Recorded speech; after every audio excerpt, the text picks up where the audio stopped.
Olá, querido e amado irmão em Cristo, graça e paz em nome de Jesus. É um prazer e um privilégio ter você aqui no nosso canal para mais um estudo da palavra. Dessa vez, nós vamos tratar do tema casal ou da temática para casais. E eu quero trazer alguns estudos da época em que eu e a minha esposa caminhávamos com muitos casais em nossa casa, em nossa célula, que nós batizamos de Papo com Graça para Casais. Um papo com a graça de Deus sendo derramada sobre a vida dos casais que aqui frequentaram ao longo de muito tempo. E eu e a minha esposa trabalhamos, ministramos para os casais há muitos e muitos anos. Pelo menos 6 anos aí, 7 anos, a gente vem atuando nesse fronte, que é um fronte que faz parte de todo um contexto da família.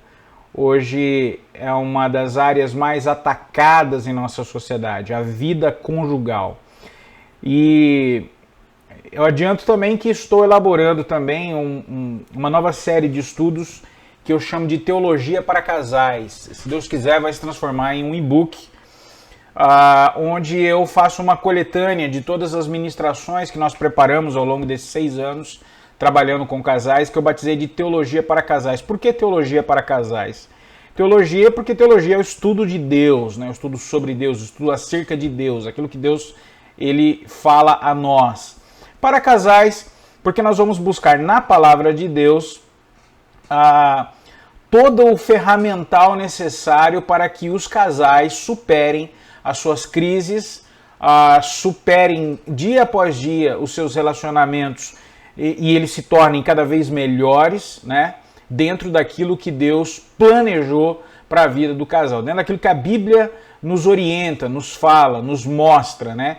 E além de tudo, também conselhos práticos, pastorais, para que os casais eles possam aí sobreviver, né? E que o seu casamento prospere, que o seu casamento vá para frente, que o seu casamento realmente cresça, se fortaleça dia após dia. Não é fácil. Vivemos um tempo onde os relacionamentos têm se fragmentado muito rápido, né? Os relacionamentos não são mais duradouros. Os relacionamentos conjugais, então, estão passando por fases, né, distintas em sua existência, já não é mais como era antigamente. Então, hoje você tem um bombardeio de situações que tentam minar a vida do casal, né?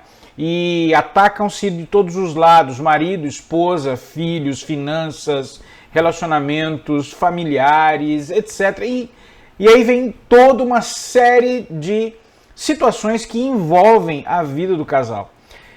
E hoje eu quero trazer um tema para a gente estudar, um tema que se trata mais de um aconselhamento pastoral para a vida do casal do que propriamente uma lição teológica ou algo assim. É um conselho prático pastoral para todo casal. Para você que está enfrentando aquilo que nós vamos falar aqui. E qual é o objeto do nosso estudo hoje? O tema de hoje do nosso estudo. O tema de hoje chama-se confrontos. Nós ministramos essa palavra há alguns anos atrás na vida dos casais que por aqui passaram e eu tenho certeza que impactou profundamente porque naquele ambiente terapêutico da célula nós abrimos para que os casais pudessem estar falando, se abrindo, contando as suas histórias, contando as suas experiências, passando lições. Então os casais que conseguiam passar pelos temas que nós colocávamos ali, na verdade estavam ajudando os casais que estavam presentes e que não estavam conseguindo lidar com as situações.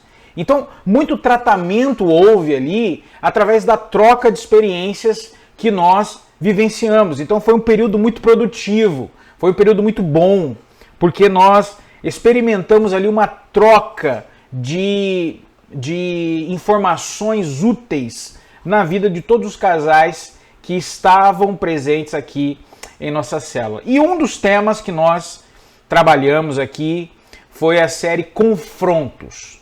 Confrontos no casamento. E a pergunta que eu faço a todo casal, a você que é casal, que está me assistindo, né? Eu não quero ser como alguns pastores por aí, se auto-intitulam gurus do casamento.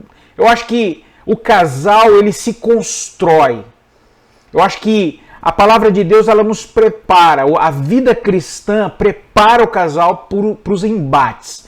E aí, às vezes, algumas pessoas, elas querem se tornar os gurus dos casamentos, os gurus da vida conjugal, né? E trazer receitas que funcionam para A, mas não funcionam para B, né? Querem trazer, né, receitas prontas, né? Eu creio sim que nós podemos trabalhar uma temática que o casal possa crescer sozinho sem ficar totalmente dependente na mão de gente que muitas vezes hoje tem ganhado rios de dinheiro porque não ensinam os casais, né? E cria-se uma dependência emocional e até espiritual, né?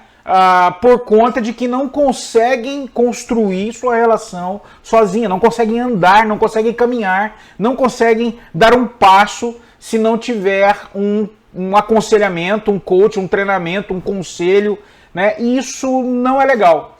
Eu entendo que não é legal. Na minha vida conjugal, nós nos preparamos para o casamento sim, através de pessoas que nos instruíram e nos ensinaram a caminhar como casal, né? Então, quando há essa dependência crônica do casal a uma certa situação, você vai vivenciar hoje nas igrejas pessoas que fazem 1, 2, 3, 4, 5 cursos de casal, passa por todo tipo de terapia de casal, passa por todo tipo de cursos de casal, de casados para sempre, de rever, de todo tipo, e não conseguem se construir como casal, né? E a vida continua a mesma. E as situações continuam a mesma. É porque falta uma decisão do casal, né? Eu toda vez que aconselho um casal, quando o casal chega para conversar, eu já adianto muitas das coisas e não perco tempo em tentar entender o casal. Esse entendimento ele vem depois. A primeira pergunta que eu faço para o casal sempre é: vocês estão dispostos a mudar? Estão dispostos a construir o seu casamento? Estão dispostos a realizar um projeto conjugal na vida de vocês? Sim ou não? É simples. É uma resposta. É sim ou não. Se estão afim, a coisa vai fluir, vai acontecer. Mas não depende de mim, não depende do terapeuta, não depende do pastor, não depende do conselheiro. Depende da tomada de decisão que a pessoa quer. Muitas vezes ela precisa também de um empurrão. Ela precisa de um apoio, né? E é esse apoio que os cursos de casal, que as células de casais, que os conselhos, as lições, né, as palavras para casal, elas são impulsos, elas são como catapultas, elas dão aquele impulso para o casal, mas aí ele tem que aprender a voar. Eles são como jogar o casal na piscina e o casal começa a nadar, né? Então é para isso que serve. Então você precisa entender o conselho, entender a terapêutica e aplicar a terapêutica no dia a dia, né? Isso funciona em todas as áreas da vida, eu sempre costumo dizer isso. Como pastor, tenho trabalhado com casais há algum tempo, mas como líder de casais há muito tempo, e a gente verificou ao longo do tempo que casamento é uma construção, é um projeto, uma decisão. Não há casamento sem decisão pelo ato conjugal. Não tem como o casal se construir como casal se não tiver uma decisão segura do casal e que ele realmente quer isso. Ele vai ser bombardeado, ele vai ser provado, ele vai ser testado, ele vai ser colocado à prova em muitas situações, e muitas dessas situações estão nessa lição que eu vou passar agora, que são os confrontos. Os confrontos, quando você decide entrar dentro do ato conjugal, quando você decide casar, os confrontos virão em todos os níveis, em todas as áreas, em vários momentos. É impossível que um casal casado, que um casal que decide unir suas alianças com Deus, que um casal que decide se casar, não enfrente confrontos até mesmo antes do casamento. Durante, então, nem se fala, né? Então, mesmo antes do casamento, confrontos irão surgir, confrontos já preparatórios, e eles têm que saber lidar com isso. Por isso é muito importante os cursos de noivo, que preparam algumas temáticas da vida para que o casal consiga suportar. Mas o melhor curso do mundo, o melhor treinamento do mundo, o melhor conselho do mundo, ou o melhor conselheiro do mundo, ele não vai estar presente quando a bomba explode no meio do casal. O conselheiro não acompanha o marido até o seu quarto, até o seu notebook, até o seu computador, até o seu smartphone. O conselheiro não está do lado do seu aconselhando quando ele decide deliberadamente entrar num chat, conversar com uma mulher estranha, por exemplo, cometer um adultério de alma, começar ali uma situação de adultério, por exemplo. O conselheiro não está presente, mas o conselho foi dado. Então depende muito mais do que você faz com o conselho do que o conselheiro. Por isso eu não gosto do termo sou guru de casais ou o pastor especializado em casais. Eu acho o seguinte, que nós, como pastores e como líderes e como pessoas que gostam de trabalhar com casais, nós somos como apoiadores, como influenciadores, de uma maneira que nós apenas e tão somente mostramos situações e nós aprendemos uns com os outros e aprendemos com as situações, né? Então vai depender muito de quem ouve o conselho, muito mais do que o conselheiro. Vai depender se você coloca em prática realmente aquilo que foi ensinado do que propriamente de quem fala. Quem fala tem que ter autoridade, quem fala tem que ter uma vida pautada realmente em Deus e naquilo que promove, naquilo que está vivenciando. Então, se eu trabalho com casais, o meu testemunho tem que ser como casal. Se eu trabalho com finanças, o meu testemunho tem que ser com finanças. Então não adianta nada eu falar de dízimos e ofertas se eu não sou dizimista e nem ofertante. Não adianta nada eu falar de casal maduro, se eu não sou maduro no meu relacionamento, se eu não sou tudo aquilo que eu estou ensinando. Então, se eu sou uma fraude espiritual, se eu sou uma fraude como marido, se eu sou uma fraude como pastor, né? Então, eu acho que nós, como cristãos, devemos ensinar uns aos outros, porque era assim que acontecia em Atos. Os mais velhos ensinavam os mais novos a serem melhores a cada dia, a suportarem as aflições do dia a dia, a suportarem as situações do dia a dia que os casais vivenciam. Eu posso escrever livros, eu posso fazer vídeos, eu posso fazer seminários, congressos, tudo bem. As pessoas vão até eles, se enchem daquilo tudo, mas e quando voltam para casa? Será que o congresso voltou junto para casa? Será que aqueles gurus, os pastores, os seminaristas, os professores, os terapeutas voltaram com as pessoas para casa? Ou o ensino realmente penetrou em seus corações, eles foram inundados por aquele ensino e vão praticar aquilo que aprenderam, né? Então, eu acho importante que os casais tomem decisão de ser casal. Que os casais tomem a decisão de construírem um casamento pautado, né, numa solidez para casal. Essa é a minha humilde opinião como um simples pastor local de casais que nós trabalhamos. Então, a temática de hoje é confrontos no casamento. E aí eu faço uma pergunta. Será que vocês estão preparados para os confrontos que nós teremos que lidar ao longo da nossa trajetória cristã conjugal? Será que vocês estão preparados para os confrontos? Porque eles virão.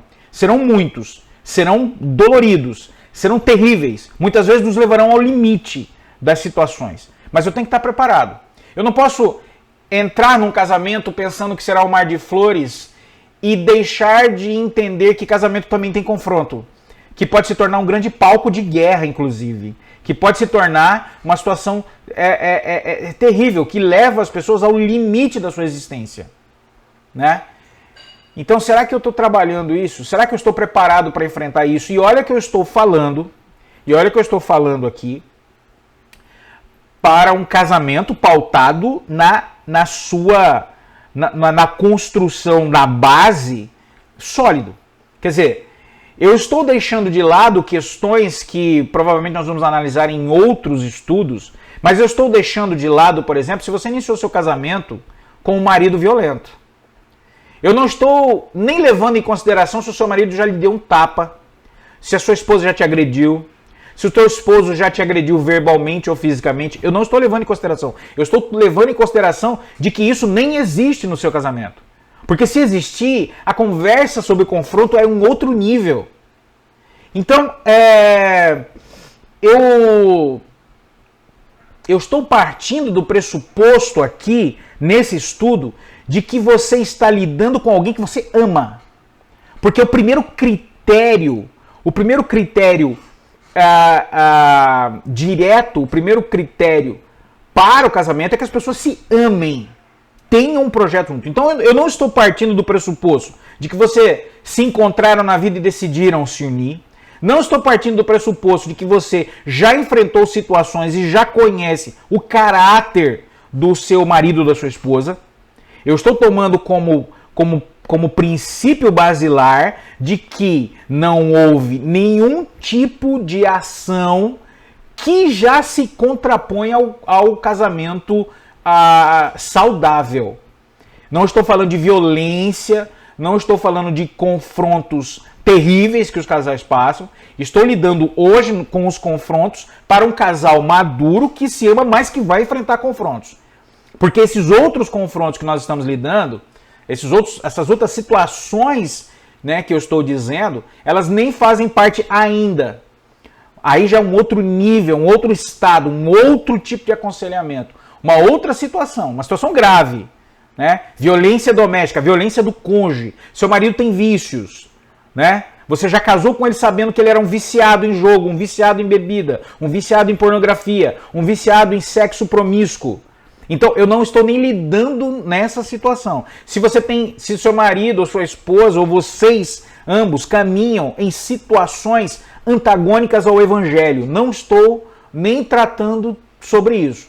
Mas, se você quiser, você pode deixar isso nos comentários, me mandar um e-mail, pastor.heverton@gmail.com, a gente vai tratando dessas outras questões, tá?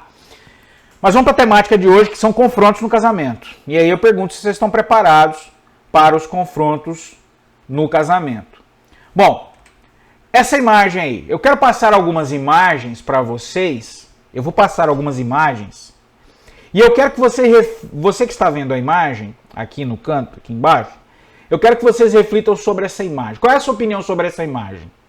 Essa imagem aí mostra o quê? De quem é a culpa? Culpa. Apontar o dedo na cara do outro. Culpa sobre situações que ocorrem no dia a dia. Será que isso já é um confronto? Isso já é um confronto. O confronto da culpa. O confronto da acusação. O confronto do apontar o dedo. Você errou. Você é o errado da história. Você é a errada da história. Você fez isso. Você fez aquilo. Você não fez isso. Você não fez aquilo. Você errou em tal ponto. É o primeiro confronto. Se você não sabe lidar com a culpa, se você não sabe lidar com as situações, não consegue pedir desculpa, não consegue pedir perdão, não consegue trabalhar a questão da acusação, você não consegue receber o feedback contrário, você não consegue vivenciar e reconhecer quando está errado, primeiro confronto a ser combatido. Eu erro e não admito o erro. Eu erro e jogo para debaixo do tapete meu erro. O outro sempre está errado. O mundo sempre está errado. Todas as pessoas estão erradas. A minha esposa está errada. O meu marido está errado. Tá todo mundo errado. Meus filhos estão errados. Todos estão errados, menos eu. Aí vem as acusações. Aí vem apontar o dedo um para o outro. Então, reflita sobre essa imagem. Esse é o primeiro confronto que eu queria deixar claro que é preciso tratar. Se você tem problema nessa área de não reconhecer os seus erros, de não reconhecer quando está errado, de não assimilar o contrário, de não entender o contraditório, de achar que as coisas sempre serão como você quer, esquece. Você precisa combater e enfrentar esse confronto. É o primeiro confronto que eu quero deixar para você. Né? Casais se destroem quando começam a apontar o dedo um para o outro. É maravilhoso. Quando entram para dentro da casa, quando recebem o primeiro contra-cheque, quando decidem quando vão gastar, mas quando vem o primeiro embate, o primeiro erro, né? Se você é acusador demais, você vai apontar o dedo para a cara do teu cônjuge e vai descarregar nele toda uma frustração. Se você é passivo, você vai receber aquilo, aquilo vai entrar dentro do seu coração, você não vai conseguir colocar para fora, você não vai conseguir externar aquilo, aquilo vai entrar como uma flecha e aí automaticamente, progressivamente, ao longo de todas as vezes que você enfrentar esse confronto, quando o cônjuge apontar o dedo para você e dizer você errou, você automaticamente não vai conseguir digerir aquilo. Vocês vão ter problemas muito sérios com relação a de quem é a culpa. De quem é o culpado?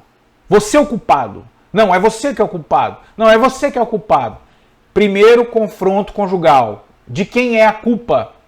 A culpa sempre é dos dois. Um porque foi omisso, o outro porque foi teimoso. Muitas vezes. Sempre há um culpado, sim, mas como casal, como nós somos um só corpo, a Bíblia diz que nós somos uma só carne. Quando um dos entes erra, é porque os dois erraram.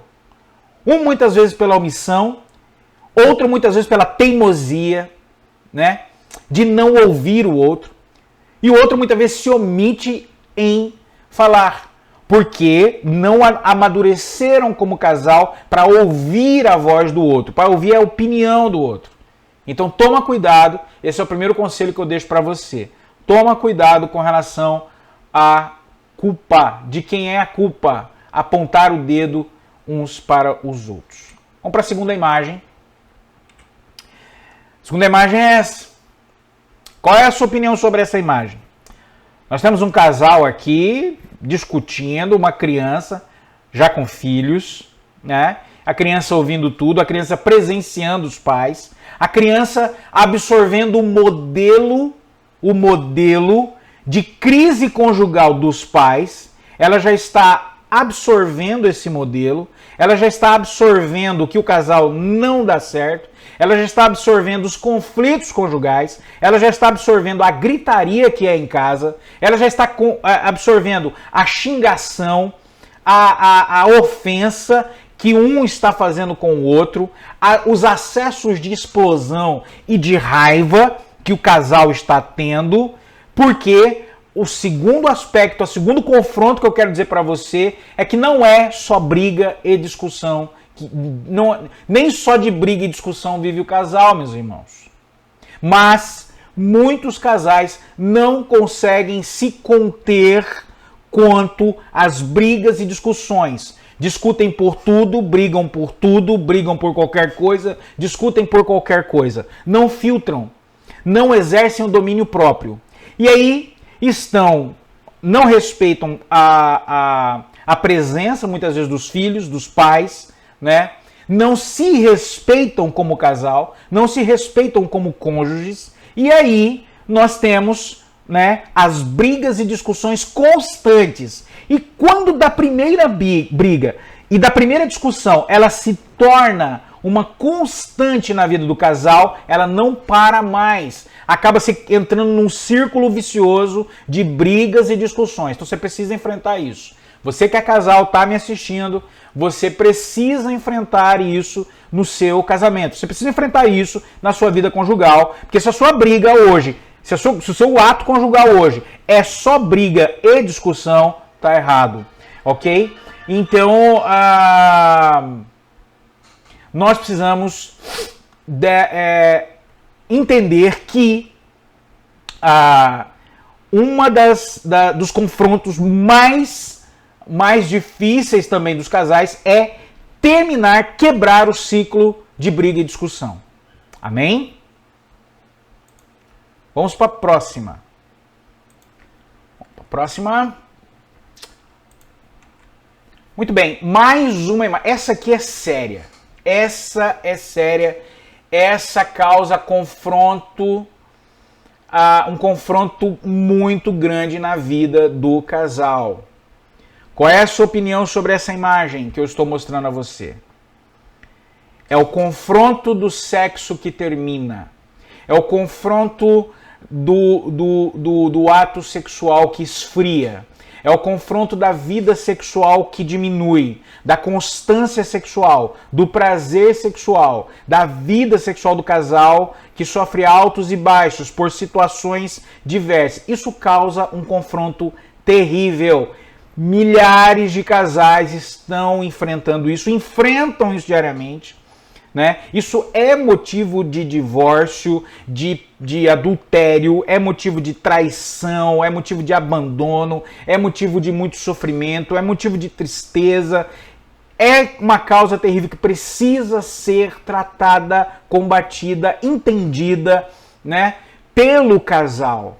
Né? Você precisa entender que um dos confrontos hoje que mais pegam na vida do jovem casal, principalmente na vida do jovem, do homem, do jovem casal, dentro do casamento, o homem, ele acha que casando, né, ele vai, enfim, ter a sua necessidade sexual suprida diariamente em todos os momentos que ele desejar, ou que a esposa desejar, e não é assim que funciona a coisa. Talvez não tenham explicado para ele sobre algumas curvas de altos e baixos, né, hormonais, de altos e baixos na psique, que atrapalham a vida sexual do casal. Enfim, não explicaram para ele algumas coisas, ele entra para dentro do ato conjugal, do casamento, achando que a vida dele vai ser uma eterna lua de mel, né? E que a esposa ou o marido estão sempre afim, estão sempre prontos, estão sempre desejosos, estão sempre com o nível de sexual alto, e não é verdade. Não é assim que funciona, né? Existem picos e momentos, existem situações. O saudável é uma frequência sexual saudável, né? Tem um ritmo sexual saudável do casal e varia conforme as etapas de vida, né? Então, quando você é jovem, entra no casamento, primeiro ano, segundo ano, né, sem filhos, juventude, então a frequência sexual, a sua vida sexual é muito boa. Mas aí vem passando as etapas. Eu não sei qual etapa do seu casamento. Aqui na nossa célula, por exemplo, nós tínhamos pessoas de todas as etapas conjugais. Nós tínhamos desde o recém-casado, com 1 ano, como nós tínhamos aquele casal de 30 anos, né? Em que a idade pesa muitas vezes, né? Situações, né, pesam muitas vezes. Então a frequência já não é mais ou menos. A qualidade pode ser boa. A qualidade pode ser muito boa. E a frequência também pode ser boa, mesmo nas etapas avançadas da vida. Agora, é óbvio, nós precisamos procurar ajudas especializadas, né, que tratem de maneira especializada as situações físicas, e precisamos encarar também situações psicoemocionais que também podem causar bloqueios a curto, médio e longo prazo, né, na vida sexual do casal. Um exemplo disso, por exemplo, são fetiches de casal. Situações que o marido acaba trazendo. Eu falo marido porque geralmente os maridos são os mais, vamos dizer, dentro de uma relação muitas vezes até doentia, os maridos são os mais depravados, são os mais contaminados com a pornografia. E quando o marido se contamina com a pornografia, é natural que ele queira trazer para dentro do seu casamento as situações pornográficas que ele vivencia ali, e ele acha que a esposa acaba se tornando, né, uma atriz de filme pornô para ele. Ele acha que as situações que ele vivencia, ele vai trazer para dentro do seu leito conjugal. Então aí, nesse momento, ele está pecando, ele está pecando sobre si, pecando com o seu ato conjugal, no seu casamento, na sua vida espiritual, na sua vida com Deus, está maculando o seu leito conjugal, e aí fica complicado demais vencer esse confronto. Se ele não entender de que ele precisa de uma descontaminação disso tudo para trazer um sexo saudável, prazeroso, harmonioso do casal, né? E para que o casal desfrute um do outro na plenitude que o sexo ele nos nos foi dado por Deus na plenitude daquilo que o sexo nos oferece, como uma válvula de escape emocional, como algo prazeroso de se vivenciar dentro do ato conjugal. Então, o sexo acabou é um conflito, é um confronto muito grande. Não sei se você, como casal, está passando por esse pico. TPM, questões hormonais, doenças, enfermidades, situações emocionais, crises financeiras, crises existenciais, depressão, tudo isso impacta na vida sexual do casal, né? Às vezes o marido também, ou a esposa também, né? O marido que de repente não se apresenta, né, sexualmente, e causa uma frustração também na vida da esposa, acaba gerando uma frustração muito grande, a esposa se acha ali, talvez, que não é mais desejada, e, né, enfim, acaba muitas vezes até se apaixonando por alguém de fora, porque o marido não consegue vivenciar o amor e a plenitude antes do sexo. E é necessário que ele aprenda a vivenciar o amor, que ele aprenda a vivenciar o romantismo, que ele aprenda a vivenciar e a entender, né, as linguagens de amor da sua esposa, para que depois ele venha a usufruir do sexo maduro, sadio, saudável, prazeroso que a vida conjugal nos proporciona, né? Então, meu amigo, meu irmão, minha irmã, você precisa entender isso. Isso é um problema que deve ser enfrentado dentro dos confrontos do casal, ok? Qual a sua opinião sobre essa imagem aqui? Nós gastamos tudo. Crise financeira. Confronto financeiro do casal. Lembre-se que eu digo sempre, o casal é uma só carne. Quando um erra, os dois erram. Então, quem está errado? Os dois estão errados. Um por omissão, muitas vezes, e o outro pela teimosia. Eu sempre digo isso para os casais. Os casais erram juntos. Um pela omissão, o outro pela teimosia. Muitas vezes. Qual a sua opinião sobre essa imagem? Gastamos tudo que tivemos, não tivemos equilíbrio financeiro.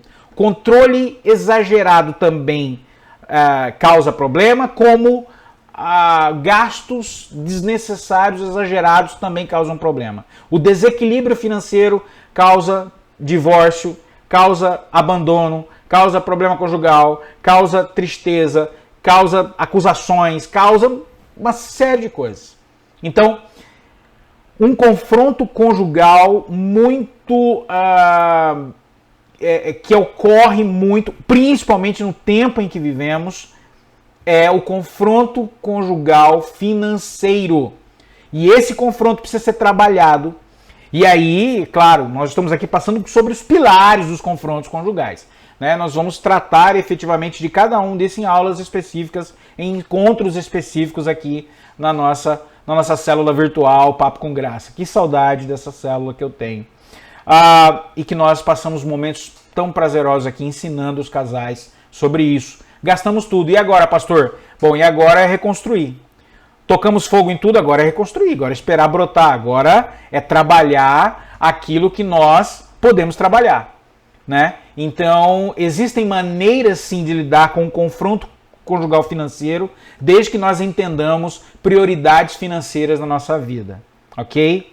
Então isso também é um ponto interessante a ser observado na vida do casal. Qual a sua opinião sobre essa imagem?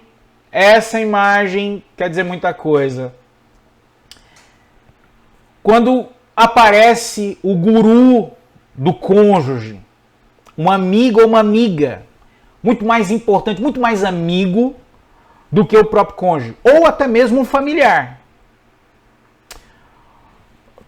Existe uma máxima de que nós, quando casamos com os familiares. Isso é verdade, até certo ponto. Realmente, nós agregamos a família do cônjuge como nossa. Mas, quando um casal passa a ter, ou o marido ou a esposa, um guru que não seja totalmente honesto muitas vezes e que não esteja muito bem equilibrado nas suas posições, eu vou explicar isso, você acaba influenciando negativamente o casal. Por exemplo, questão de sogra e nora, questão de sogro e sogra, e cunhados e cunhadas, e amigos e amigas, e conselheiras e conselheiros dentro do casal, dentro do ato conjugal, do casal.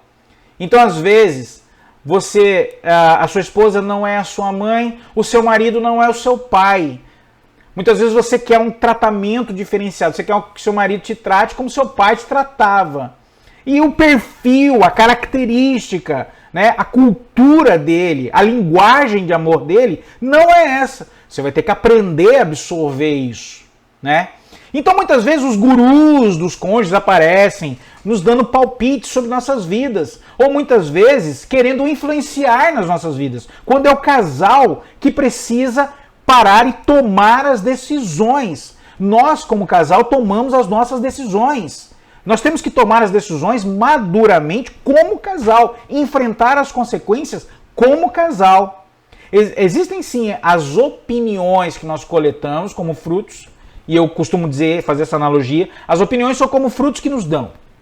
Nós digerimos aquilo e entendemos que se aquilo vai ser bom para nós ou não. Mas a tomada de decisão do casal é do casal. Quem toma as decisões finais é o casal, em conjunto. O casal tem que estar harmonioso, o casal tem que tomar a decisão juntos, para juntos sofrerem as consequências juntos e receberem os louros da vitória juntos. Mas tem que ser juntos. Muitas vezes as pessoas querem dar muito palpite em casamento, né? Então tem muito palpiteiro em casamento. Tem muita gente querendo falar é assim, é assim, é assim. Absorva. Faça como os bereanos faziam quando recebiam a palavra. Examina os conselhos. A Bíblia diz que na multidão de conselhos há sabedoria, né? Então, examina os conselhos. Mas tome cuidado com os gurus que se apresentam muitas vezes para trazerem soluções mirabolantes para a nossa vida, sendo que o casal precisa estar antenado para isso. Então, sempre as decisões têm que ser pautadas pelo casal, né? Então, os conselhos são bons, eu sempre digo isso. Pegue os conselhos, retenha o que é bom dos conselhos e, como casal, decidam. Como casal, decidam qual caminho vocês devem seguir, né? Cuidado com, palpiteiro, gurus e etc. Construa uma identidade do casal, absorvam os conselhos, mas tomem as decisões em conjunto, como casal, como uma só carne, ok? Isso é importante dentro do confronto conjugal. Bom, a única coisa comum a todas essas imagens que eu passei são os confrontos. Todas elas são imagens confrontadoras. Em todas as áreas da nossa vida, nós somos confrontados. Bom, eu quero trazer aqui um único versículo que está em 1 Coríntios 13, 11, quando o apóstolo Paulo ele fala sobre a meninice. Eu quero usar esse versículo para ilustrar essa palavra que eu quero deixar para você, casal. O confronto ele pode ser um terrível problema, ou ele também pode ser uma oportunidade imperdível para crescer rumo à maturidade. Então, lembra disso. O confronto não é de todo ruim. É necessário que haja o confronto. Tem que haver o confronto, mas ele pode ser um terrível problema, sim, mas ele também pode ser uma oportunidade imperdível para crescer rumo à maturidade. Você quer ver um ponto comum? Por exemplo, um casal. Um casal que teve um problema financeiro. Ele aprendeu, foi o meu caso, eu tenho testemunho nessa área, aprender a lidar com as finanças depois de ter passado por uma crise, depois de ter passado por um confronto financeiro, né, que me deixou abatido. Temos que aprender com os erros. Essa é a lição que nós devemos aprender. Então, o confronto, ele pode ser terrível, um terrível problema, mas ele também pode ser uma oportunidade para o casal crescer. É por isso que eu sempre uso os exemplos dos casais que passaram, né, por diversas etapas na vida e conseguiram alcançar 20, 30, 40 anos de casado. E eu sempre costumo dizer, são os melhores professores, passaram por ali, souberam aproveitar as situações de confronto para crescer como casal, ok? Então isso é uma oportunidade imperdível para você crescer, para você atingir uma maturidade conjugal.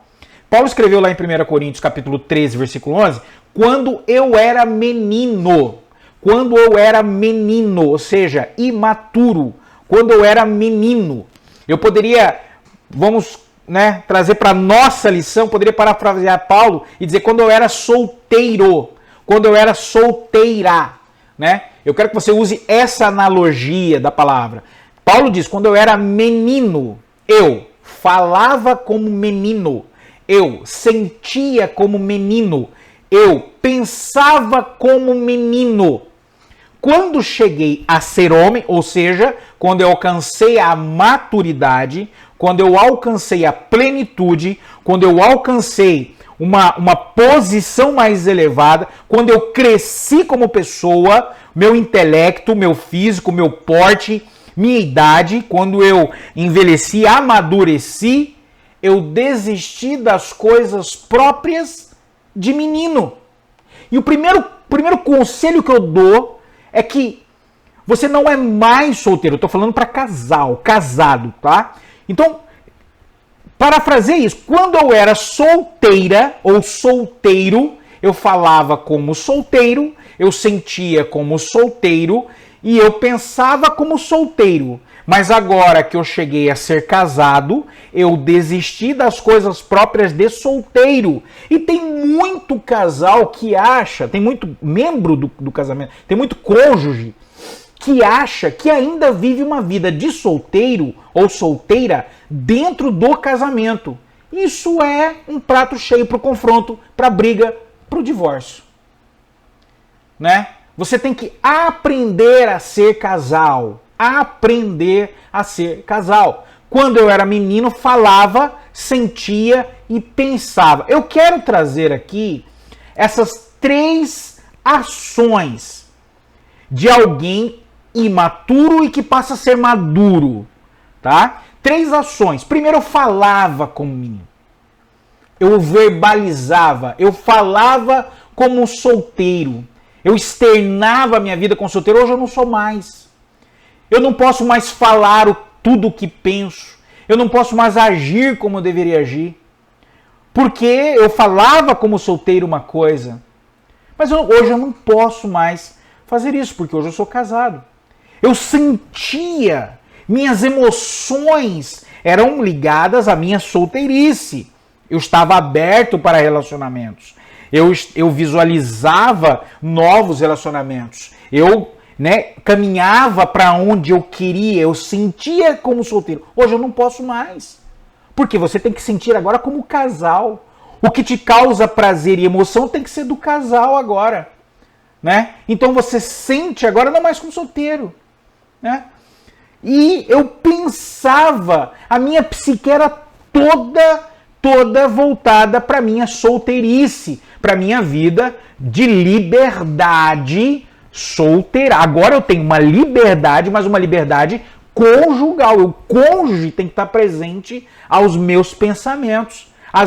Aquilo que eu penso agora, eu não penso mais como uma pessoa, eu penso como 2 pessoas. Então, se você entender isso, você consegue trabalhar esse confronto conjugal na sua vida. Falar, sentir, pensar.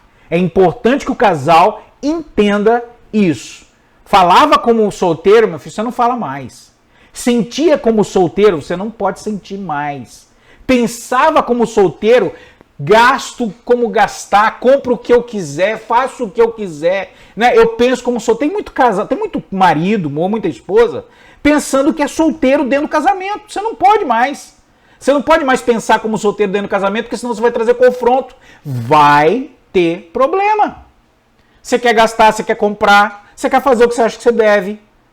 Você quer falar o que você acha que você pode falar. Você quer sentir o que você acha que você... sentir. Não pode mais.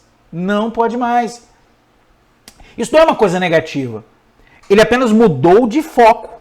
Né? Aqui Paulo estava tratando que a vida dele como menino imaturo na fé, agora ele passa a ser um homem maduro na fé. Como um imaturo conjugal, agora eu tenho que passar a ser um maduro conjugal. Ok? Bom, alguém alguma vez disse o seguinte: se você me ama, você precisa me dizer a verdade. Quero o seu amor e também quero a sua verdade. Ame-me tanto que tenha coragem para me dizer a verdade. Alguns conceitos que eu quero deixar para você, já partindo para o final da aula, alguns conceitos que eu quero deixar para você amadurecer, para você digerir, para você entender essa aula, ok? Primeiro, confronto é uma arte que deve ser aprendida por quantos desejam crescer e alcançar a maturidade. Okay?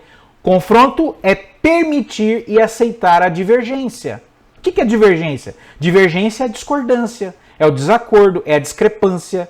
Isso é divergência. Né? Nem tudo vai convergir sempre para aquilo que você quer. Né? Então, o confronto é permitir, aceitar, é receber o feedback, é aprender a conversar, é aprender a dialogar, é aprender a estar sempre de coração aberto para lidar com os confrontos conjugais. Bom? Quando duas pessoas enfrentam um confronto de modo saudável, a divergência ela é uma possibilidade, sim. Você não pode estar morto no seu casamento. Eu aceito tudo passivamente. Então você está morto dentro do seu casamento. Você está morta dentro do seu casamento. Às vezes é hora de falar basta. Às vezes é hora de falar chega. Às vezes é hora de falar não, concordo. E você precisa, né, ser ouvido e ser ouvida dentro do seu ato conjugal. Senão você é um agente passivo apenas dentro do seu casamento. Isso não é casamento. Pode ser uma prisão, pode ser uma masmorra, pode ser uma jaula, mas não é casamento. Pode ser que você esteja vivenciando uma vida de muita infelicidade porque sua voz não é ouvida dentro do seu casamento. E para você se fazer ouvir, vai ter confronto. E o cônjuge tem que aprender a lidar com esse confronto. Porque a divergência ela é uma possibilidade real e sempre dentro da vida do casal. Amém? Divergir não é a mesma coisa que rejeitar. Não é a mesma coisa que rechaçar. Divergir é só dizer, não, eu não concordo. Olha, eu acho que não é assim. Olha, eu acho que nós podemos mudar. Olha, vamos fazer dessa forma. Isso é divergir. Não é negar, não é rechaçar, rejeitar. Maneira pejorativa. Divergir também é ter uma opinião diferente de outra pessoa. Claro, na vida do casal, todo casal tem divergências. Entre nós existem muitas divergências que precisam ser trabalhadas ao longo do tempo. Questões culturais, emocionais, enfim, até espirituais às vezes, de situações que envolvem a vida conjugal do casal e que vai trazer confronto.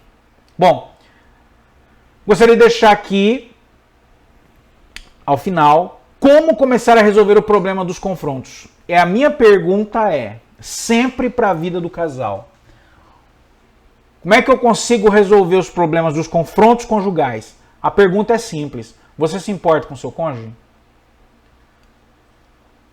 Vou voltar aqui. Você se importa com o seu cônjuge? Se você se importa com ele, você vai resolver o problema. Importar-se com o cônjuge é oferecer condições e estímulos para que o outro cresça e se torne aquilo que é ou aquilo que pode vir a ser. Importar-se com o cônjuge é ajudar o outro a se aproximar mais e mais da maturidade. Isso é importar-se com o cônjuge. Se você se importa com o cônjuge, você vai oferecer condições para ele crescer. Se você se importa com o cônjuge, você vai ajudar o outro a se aproximar mais e mais da maturidade, vai ajudá-lo a crescer. E o seu casamento vai crescer. Então, aquele que está preocupado em aprender a se importar com o outro, deve fazer 5 perguntas, e eu encerro com essas 5 perguntas para você digerir e conversar com o seu cônjuge. 5 perguntas. Primeira, a minha atitude como cônjuge, ou a minha reação, ele favorece o crescimento do meu cônjuge? Será que eu estou tomando atitudes realmente saudáveis para o meu cônjuge crescer? Segunda pergunta, o que eu vou fazer libera o meu cônjuge para ser o que ele realmente é? Aquilo que eu faço tem atrapalhado a vida do meu cônjuge?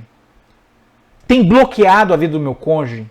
Tem podado a vida do meu cônjuge para ser quem ela era, para quem ela realmente é? Será que eu tenho obrigado o meu cônjuge a fazer coisas que ele não quer? Será que eu tenho sido um instrumento opressivo na vida do meu cônjuge? Presta bem atenção nisso. Presta bem atenção no seu casamento. Presta bem atenção nesse confronto que você pode estar tendo. Para resolver, faz uma análise. O que você está fazendo? está impedindo ou bloqueando o seu cônjuge? Em alguma área? 3. Estou realmente preocupado com o meu cônjuge. Aqui está o seu, mas estou realmente preocupado com o meu cônjuge? Eu me preocupo?